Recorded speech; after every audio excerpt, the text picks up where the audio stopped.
अस्सलामुअलैकुम। Discrete math with application का chapter number 8 relation. आज हम चैप्टर नंबर 8 रिएक्शन की एक्सरसाइज 8.2 का क्वेश्चन नंबर 1 डिस्कस करेंगे।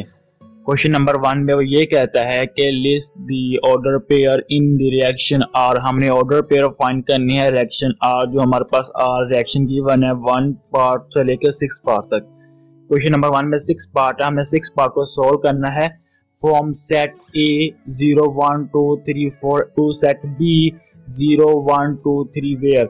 हमें इस क्वेश्चन को सोल्व करने के लिए सबसे पहले हमें A क्रॉस B मीन के Cartesian product A cross B हमें फाइंड करना होगा। उसके बाद जो हमारे पास रिएक्शन गिवन होंगे पार्ट A से लेकर पार्ट 6 तक, उनको सोल्व करेंगे। तो रिएक्शन कैसे फाइंड करेंगे? रिएक्शन कार्टेशियन प्रोडक्ट फाइंड करेंगे। सबसे पहले A क्रॉस B का वो हमारे पास आ जाएगा 0,0, फिर 0,1, 0,2, 0,3, फिर 1,0, 1,1, फिर 1,2, 1,3, फिर 2,0, 2,1, 2,2 और 2,3, फिर 3,0, 3,1, 3,2 एंड 3,3, फिर 4,0, 4,1, 4,2 एंड 4,3। ये हमारे पास सेट 4 तक वैल्यू थी और सेट जो बी में हमारे 3 तक वैल्यू थी, इसलिए 4,3 तक हमारे पास कार्टेशियन प्रोडक्ट आ चुका है।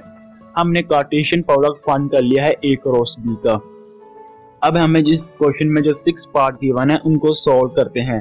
पार्ट 1 में वो ये कहता है कि A B जो पेयर है A B इस फॉर्म में होंगे, वो तमाम सेट लिखने जिनमें A और B आपस में बराबर होंगे। हमने वो तमाम रिएक्शन निकालने हैं जिनमें A और B आपस में बराबर होंगे।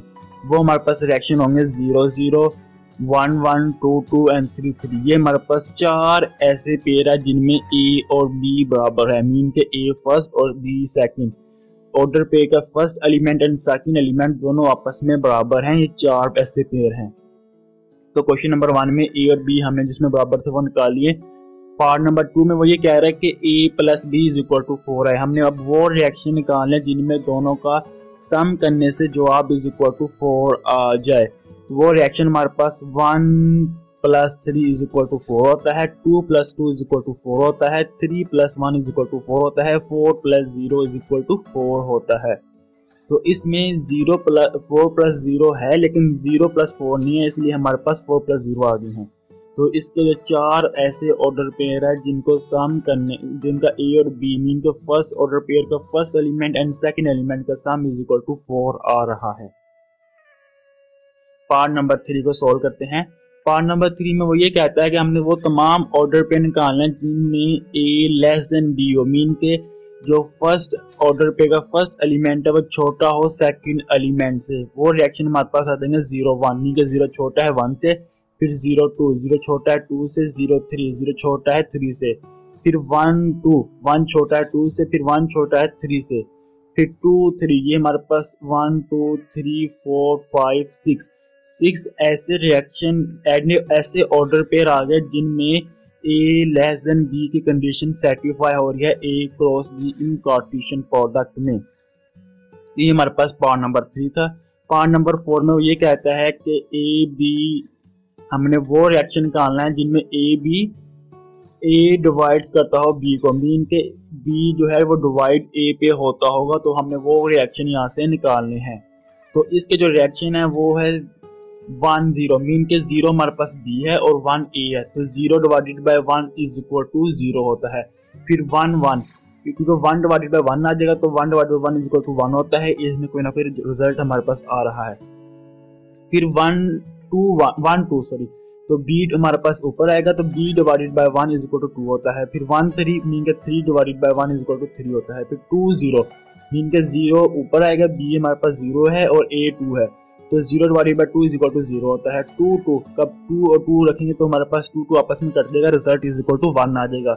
फिर 2 4, मीन के 4 2 पे डिवाइड होता है और जवाब 2 आ जाएगा। फिर 3 0, मीन के 0 3 पे डिवाइड होता है, मीन के 0 के नीचे कोई भी चीज डिवाइड करेंगे जवाब हमारे पास 0 ही आएगा। 3 3, तो 3 B है और 3 A है, मीन के 3 आपस में कर देंगे, रिजल्ट हमारे पास 1 आ जाएगा। 4 0, मीन के हमारे पास 0 ऊपर है और 4 नीचे है, तो इस कंडीशन में 4 0 इक्वल टू 0 आ जाएगा। तो 4 4 4 4 भी आपस में करते हैं, मीन के B 4 है, A भी 4 है, तो रिजल्ट इज इक्वल टू 1 आ जाएगा। ये हमारे पास पार्ट नंबर 4 था जिनमें वो कह रहा था A डिवाइड करता हो B को। अब हम पार्ट नंबर 5 की तरफ जाते हैं। पार्ट नंबर 5 में वो ये कहता है GCD A, B is equal to 1, mean के A और B is not divisible a same value. हमने वो वैल्यू फाइंड करनी है। अगर ये GCD कोई यहाँ पे कोई दी होती, यहाँ पे 2 3 4 5, हमने वो GCD फाइंड करनी जिनमें A और B, मीन के A और B दोनों के ऑर्डर पेयर जो होंगे यहाँ पे फर्स्ट एंड सेकंड वो उससे डिवाइड होता है। अब यहाँ पे क्या आ गया 1 आ गया, मीन के जो A एंड B है किसी भी सेम वैल्यू पे डिवाइड ना होते हुए हमने वो वैल्यू फाइंड करनी है। वो हमारे पास रिएक्शन आ जाएगा 1,1, मीन के 1 और 1 के GCD इज इक्वल टू 1 आते हैं, मीन के इनमें कोई भी किसी भी वैल्यू पे डिवाइड नहीं होते 1 के अलावा। ये 1 और ये 1 किसी भी कोई और वैल्यू पे डिवाइड नहीं होते इस 1 के अलावा। फिर 1 एंड 2, मीन के ये इन दो में कोई भी कॉमन पार्ट तो नहीं है हमारे पास। मीन के इनका जो डिवाइड होने का तरीका है वो सिर्फ 1 पे होता है और किसी पे नहीं होता। 1 3 ये भी सेम है। 2 1, मीन के ये भी हमारे पास 2 1 में भी यही कंडीशन है कि मीन 2 एंड 1 में कोई भी कॉमन पार्ट नहीं है, मीन के जो दोनों A और B को डिवाइड करता हो किसी A की वैल्यू पे। सही है, तो ये हमारे पास 2 1 भी हमारे पास GCD से कितनी आ रही है वो 1 आ रही है।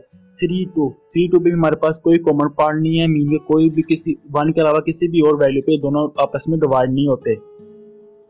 3 1 2 3 2 3 4 4 1 एंड 4 3, ये वो ऑर्डर पेयर हैं जिनमें A और B की GCD इज इक्वल टू 1 आ रही है। GCD is equal to 1 mean के जो A है एंड B है, मीन के जो फर्स्ट एलिमेंट ऑर्डर पेयर का and second element order pair का वो किसी भी वैल्यू पे डिवाइड ना होते हो सिर्फ 1 के अलावा, क्योंकि 1 GCD इज इक्वल टू 1 तो है, 1 पे तो दोनों डिवाइड होंगे, हर वैल्यू 1 पे दोनों पे डिवाइड करते हैं। सही है, 1 के अलावा किसी और वैल्यू पे वो डिवाइड ना करते हो, इसे कहेंगे GCD इज इक्वल टू 1। ये पार्ट नंबर हमारे पास 5 था।